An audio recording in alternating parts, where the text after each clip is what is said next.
Dan saya punya keyakinan, bahkan itu bagian dari petunjuk ya, bahwa suatu kelak bahasa Jawa itu akan menjadi bahasa internasional. Bayangkan. Jika ada spiritual tapi secara bahasa perilakunya kurang santun, dibilang itu bukan spiritual. Tataran tertinggi tentang keilmuan atau spiritual Jawa itu yang bagaimana, Mas? Berarti terkait dengan apa? Tatanan Jawa ya, Mas ya? Iya, bisa dibilang begitu, Mas. Kembalinya kan dibilang mercusuar itu menjadi center dari tatanan seluruh dunia. Dan saya punya keyakinan, bahkan itu bagian dari petunjuk ya, bahwa suatu kelak bahasa Jawa itu akan menjadi bahasa internasional. Bayangkan. Iya, suatu kelak ketika ini Nusantara ini akan menerima tahta sebagai mercusuar dunia, bahasa Jawa akan menjadi bahasa internasional. Karena gini, bahasa Jawa itu sangat menuntun sekali, Mas. Toto kromo itu secara otomatis mengajari orang untuk bersikap santun. Dari kesantunan ini menata kepribadian, kelembutan, cara menghormati, cara menghargai, tepo saliro, tidak mempunyai sifat tinggi hati. Otomatis kan wong boso kan nyun pangapunten, dah kan butuh rendah hati. Mana ada orang sombong diri nyun pangapunten anak wagu kan, tetap mengajarkan kesantunan. Wong Jawa kan. Karena secara santun itu akan mempengaruhi perilaku, dari kerendahan hati, cara menghargai, menghormati orang lain, memahami perasaan orang lain. Makanya orang Jawa kan gitu. Nah, dari tataran-tataran ini menciptakan kehidupan orang itu, ya kedamaian itu tercipta. Kalau itu kan nanti kan akan membimbing. Ya makanya kadang-kadang jika ada spiritual tapi secara bahasa perilakunya kurang santun, dibilang itu bukan spiritual. Karena spiritual itu bukan masalah teori, tetapi kita juga mempraktekkan dalam kehidupan kita sehari-hari. Mas Pono, wong spiritual cik emosi, masih jelek-jelekin orang, ya toh ngerasani wong, ya, masih sombong diri dengan kelebihannya, itu bukan spiritual namanya. Kalau menurut Mas Dinus, tataran tertinggi tentang keilmuan atau spiritual Jawa itu yang bagaimana, Mas? Kalau mungkin di keagamaan kan orang hanya sebatas Tuhan atau Allah atau God, ya Mas. Tetapi kalau Jawa itu lebih ke Sang Hyang Taya, ya kan? Sang Hyang Taya lah. Taya itu artinya taya, toyo. Kan taya bahasa Jawa bacanya toyo, ya. To arti ini kosong, yogi jagat, suwung ya. Nah, taya atau toyo, togi kosong, yogi jagat, artinya kan jagat kosong, ya kan. Nah, yang taya itu jagat kosong tan kena kino yang ngopo, tidak bisa diapa-apakan, bisa disebutkan, ya kan. Berarti tidak bisa dijelas. Ya bisa penjelasannya begini, toyo, ya kan, artinya jagat kosong, dan orang akhirnya menyebut Tuhan. Lah, banyakan mayoritas menyebutnya Tuhan ini tatarannya. Tu itu kan sama dengan to, artinya kan kosong. Han itu artinya hana atau hono, ada. Dari kosong menjadi ada, akhirnya wujud. Maka disebutnya satu, Sang Hyang Tunggal, iya kan, Sang Hyang Maha Esa. Ya. Makanya lah toyo itu kan artinya nek Jawa kan toyo, air, banyu. Jenengan nek drijining ini dong Mas. Begini bentuk gini loh. Iya. Ini. ngeten. Apa ngene? Ini apa ngene kan padha ya. Nah, ini bentuknya kayak apa, Mas? Kayak tetesan banyu toh, Mas. Oh gitu. Love, Mas. Ini kan bentuknya kayak tetesan banyu. Ini loh. Nggih. Kosong. Dari kekosongan ini. Maka disebutlah tirta amarta. Tirta keabadian atau air kehidupan. Maka di dalam kisah pewayangan pun ada. Di dalam ilmu Jawa yang namanya tirta. Yeah. Makanya di dalam alam cipta ini, ya kan, ini kan sang maha cipta ya. Nah, di dalam orang mengatakan cipta wening, lulur kita mengatakan cipta wening. Wening itu artinya bening, ya kan. Nah, sing bening ki apa, Mas? Banyu. Nah, ini kan Tuhan, kebeningan. Di dalam Tuhan ada air yang bening. Bahwa awal mula dari kekosongan itu semacam muncul yang namanya tirta amarta. Maka terciptalah Tuhan itu sendiri. Maka Tuhan itu manifestasinya disebut manikem. Itu kayak mani jenengan. Kan warnanya putih. Itu sifatnya suci. Warnanya kayak Casper ya. Transparan. Nah, itu kan penggambaran hal ini kan. Makanya kan bentuknya sperma kan kayak gini toh, Mas. Iya. Das-dasane. Ya, ada ekornya gitu kan. Uget-uget. Nah, itu kan sudah menjadi, ini makro sama mikro itu sama. Cerminan. Kita punya Sang Maha Cipta ada di sini. Ya kan, Mas. Makanya ini jagat makro ada black hole. Kita ada black hole nih. Black hole itu bentuknya kayak telinga. Ya di black hole itu di sana kayak ada kendangan gede, penerima frekuensi. Semesta itu punya alat untuk menerima frekuensi yang namanya genderang semesta. Ya sama aja kayak gini. Ini untuk menerima frekuensi. Suara. Makanya suara itu kayak suara gong.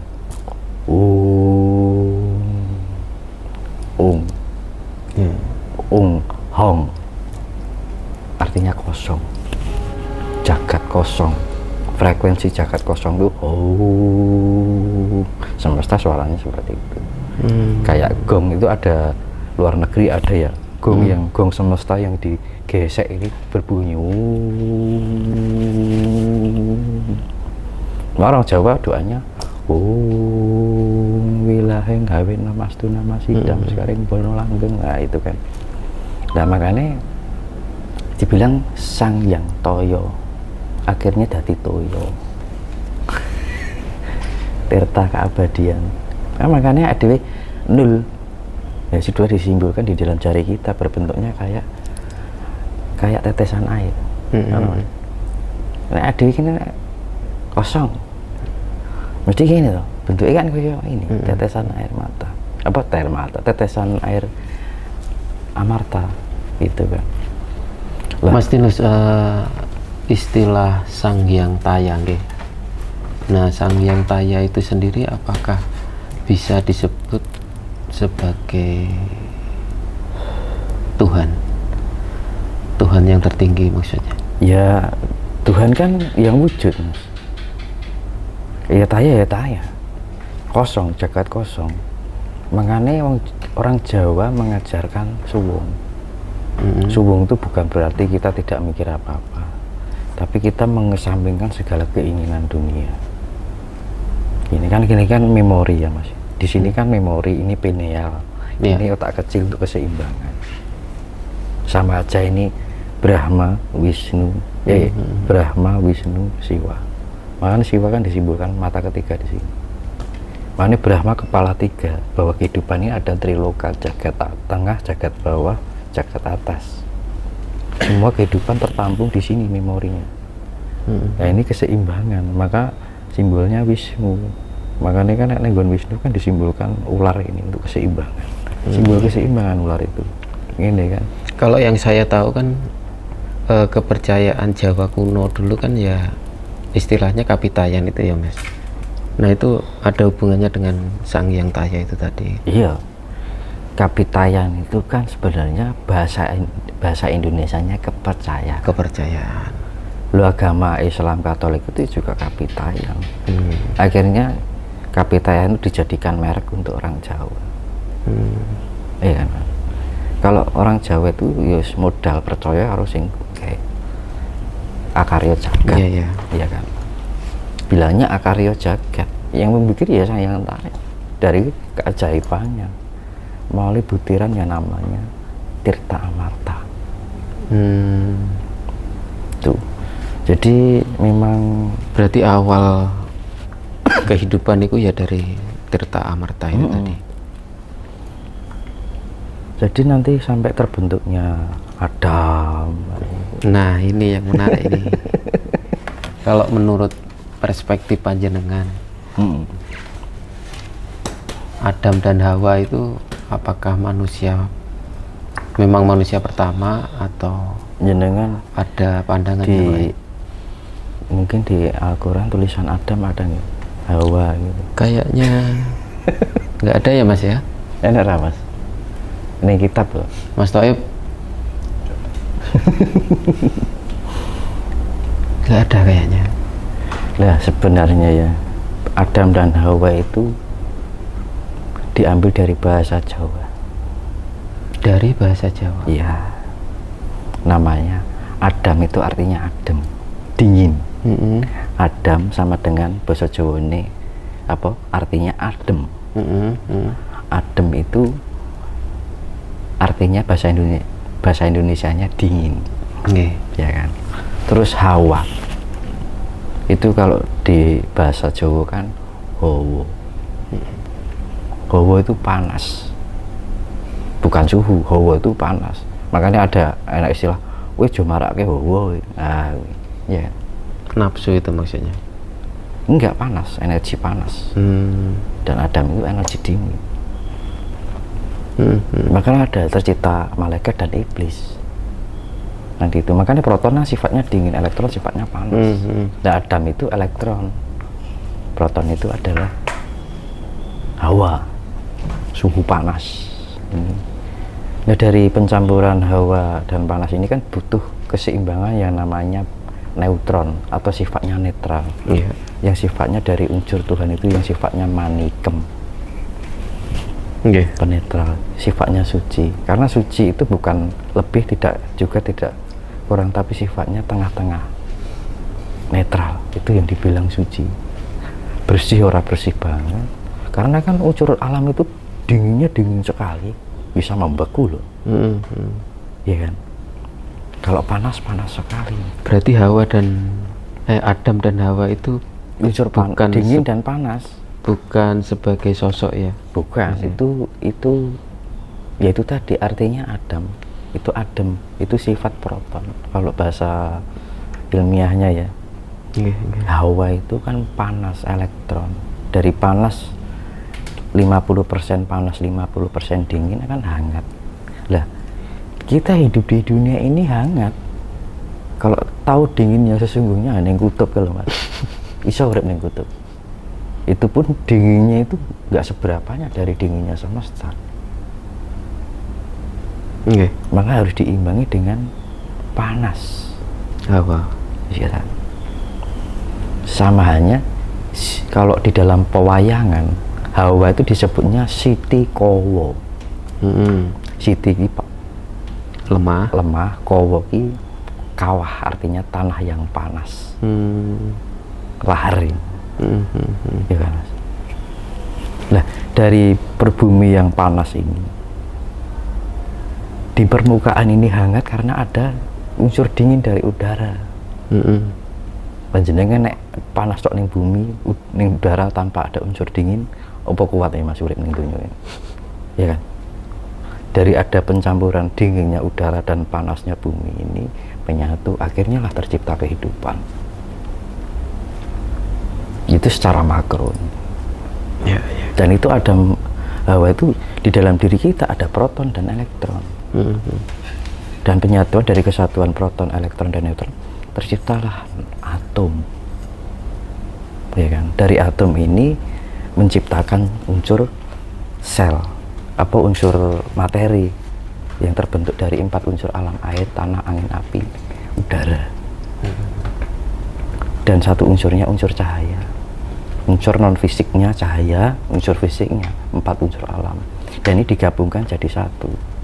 Maka terciptalah kita manusia. Makanya di dalam Jawa ada istilah mogo botongo, antara sukmo karo raga ki manunggal. Dan sukma itu apa? Sukma itu perwujudan non fisik dari tubuh ini. Makanya jenengan waktu kecil umur 5 tahun, sukmanya gede nih sama. Sebesarnya itu, jadi kayak fotokopinya. Ketika dewasa ya sukmanya view-nya secara non fisik sama.